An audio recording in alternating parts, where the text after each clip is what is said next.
Hi, my name is Mary McLellan, and I teach AP Statistics at Aledo High School. And I have quite a few, actually, I'm approaching about 60 music videos. They're short, they're anywhere from 30 seconds to a minute and a half to help my AP Statistics students understand the concepts and the language of statistics. So I'd like to take you through this process. It's about a 3-hour event once you know your way around the material. So it may take you a little longer at first, but let's get started. There are two main components that I'm going to show you, and hopefully I can do that quickly enough and thorough enough.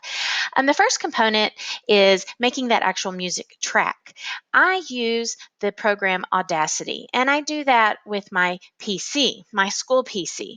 So having the program downloaded is an issue, and the Audacity itself, I was able to utilize and use without having the technology people at my school download.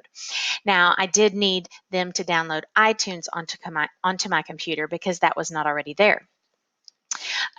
If you have a Mac, then that'll be really helpful because you can use Audacity. Plus, the movie video, I'm going to use iMovie, and that you can use with your Mac, or in my case, I transfer over to my iPad and I do the video part of the iMovie on my school iPad. So let's get started. So the music part. If you already have this music part down, then you can skip ahead to the making of the video section. But I get my karaoke background music from iTunes. Sometimes I have had to go find it on an alternative web page, and so I have done that. I know some people already make their own music, and so they may have their own guitar recording or guitar instrumental background of that. And so if you have that, then you are set, and you would just upload that to your computer. All right, one of the trickier things that I had to finally figure out is the format of the music needs to be a WAV, in MP3, or an MP4.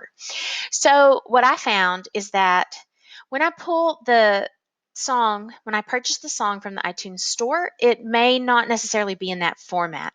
It's generally in some kind of condensed version that I don't really know the format of. So I had to go into the iTunes and convert that file. Today, my iTunes, since it was a new download from my computer people at school, it did not even offer me an option to convert to WAV or MP4. So yours may come up like that, where it doesn't offer you an option of converting to WAV or MP4. So I looked it up online. Google everything. If you can't find it, how to convert a song to a different file format with iTunes. So let me show you those things here. File, convert, and now I have set the control settings, so that it goes to the WAV version. I had to end up going to Edit, and to Preferences, and General, and anyway, the import settings. So WAV encoder, and you can do it to some different things. Previously, it had been on AAC. So you can do it whichever setting you'd like. All right, so that was the first step. Once you have that done, then you want to take your file to your computer. So put it in a place you can get it online, whether that's your Google Drive or onto your computer desktop. So I have it onto my computer desktop. So now I have downloaded my song from iTunes. I have it in the correct format, WAV, MP3, or MP4, and I put it onto my computer, because you cannot take the music into the computer editor Audacity without it being in the correct format. All right. So now we're ready to utilize the free program Audacity. And that free program Audacity looks like this. Now, I already had practiced downloading something in, but I'll start from fresh. So once you get Audacity, then you're going to go File, Import. And this is where you're going to import the audio file. So I import the audio file. See, I have two of them here on my desktop, these top two. I'm going to make a song to Never Gonna Give You Up, and it's going to be about song and stem. One of these is M4A. That's the wrong file format. I had changed it to WAV. I had converted it to WAV. So that's the one I want. When I click on that, it comes up with a question about how do you want to take this music into Audacity. And I want to, the default is make a copy.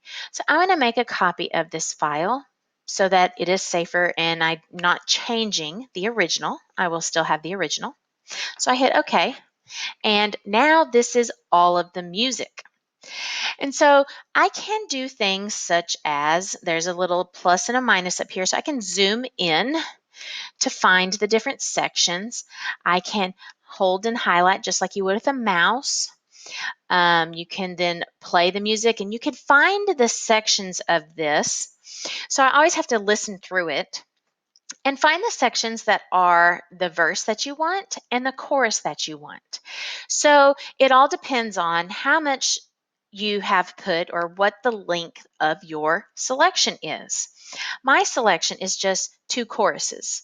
Mine goes to Never Gonna Give You Up by Rick Astley, and it's going to be the Wanna Hear Your Song in STEM, though you may not think you can, but you know it helps your students learning. I came through here earlier today and I know this, you can see the music waves, so you can see this is the little intro. So when I play this introduction, then it actually does a chorus right off the bat. And then in this section here, I can see the little change in the pattern. It starts the verse, which I don't want. So what I did earlier was I played through this and I played through the whole song. And, because you're going to want an ending on it as well. So I scooted all the way over to the end, all the way over to the end. And here's the end to the right. And I backtracked. I'm going to zoom back in a little bit. So I found that starting about right here, somewhere in this section, I'm not exactly sure. I'm going to listen to it here in a second. And by the way, look at how small movements I can make when I do my arrows. See? So I could zoom in, see, and I could get it so that I start right on this downbeat right here. That looks like a downbeat to me. So I'm going to play that and I'm going to see, is that the start of my chorus that I want? I think that it is. So let me play that real quickly and see. So here I go. Let's see here.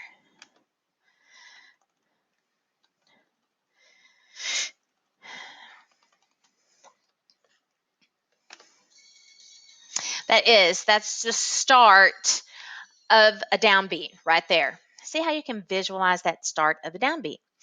And what I had found when I previewed this before is from there to the end is the segment that I need to sing twice, and then it's the end of the song.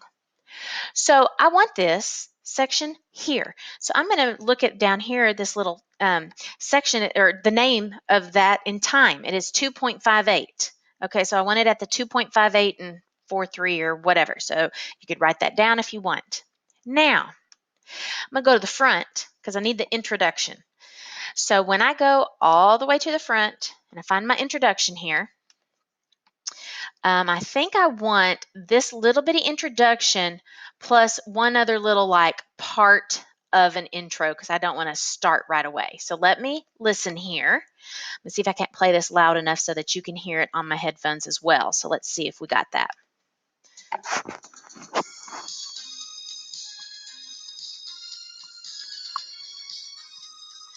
Okay, so I want to stop right there. Okay. So I can see it looks like at about here at this 10-second mark. Looked like the end of one little segment of that I wanted to stop. Let me see if that is a downbeat that I just finished it at.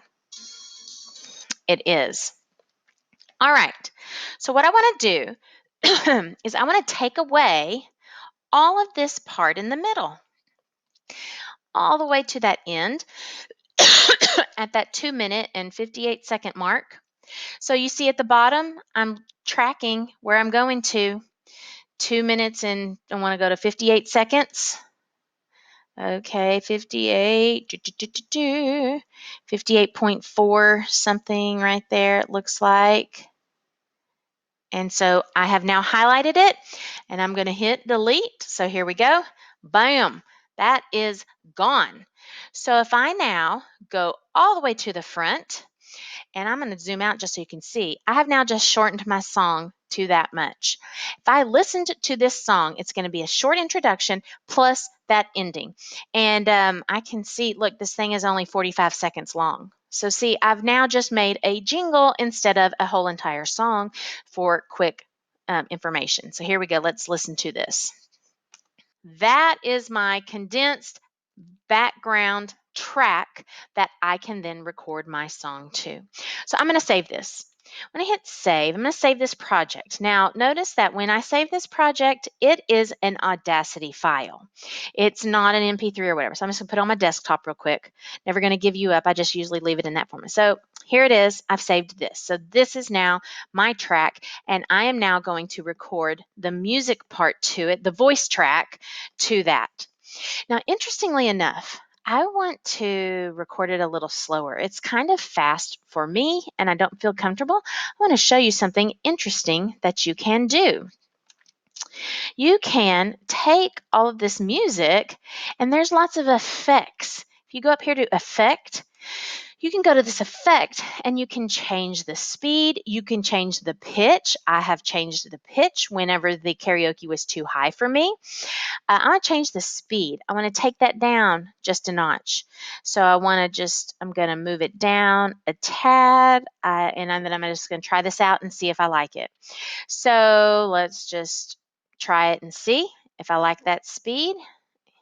And I'm going to try it. Yeah, I like it. It's a little slower, seems a little bit more handleable. You can, if you want to, revert those, edit, undo the change speed. All right, so play around with that. So I want to demonstrate for you how I'm going to record the voice track, and then I'm going to stop my video here, do that, and then show you what our finished product is.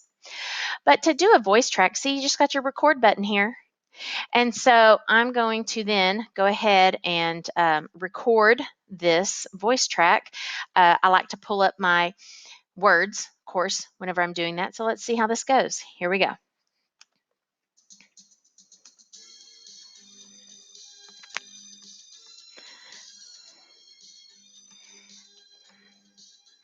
Want to hear your song in STEM, though you may not think you can, but you know it helps your students learning.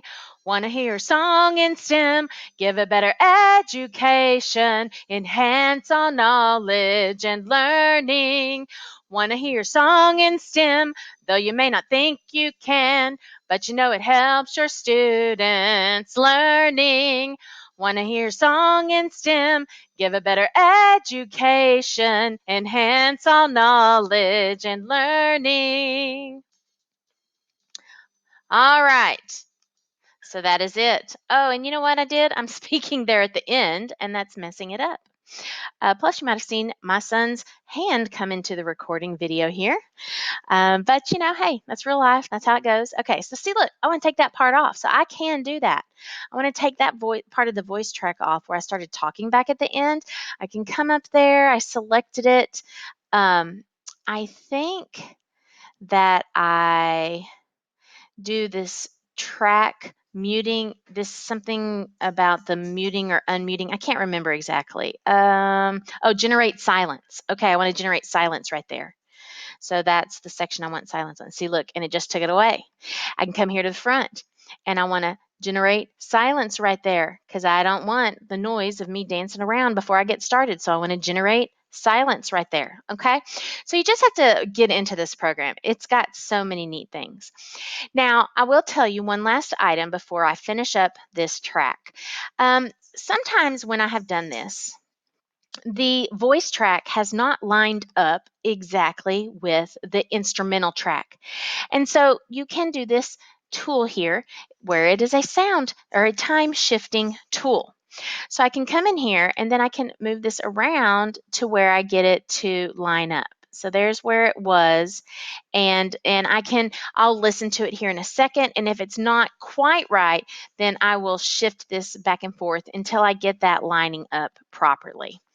All right, so let's check that track out, and then after this, I will show you how to import this into your iMovie to make the video portion.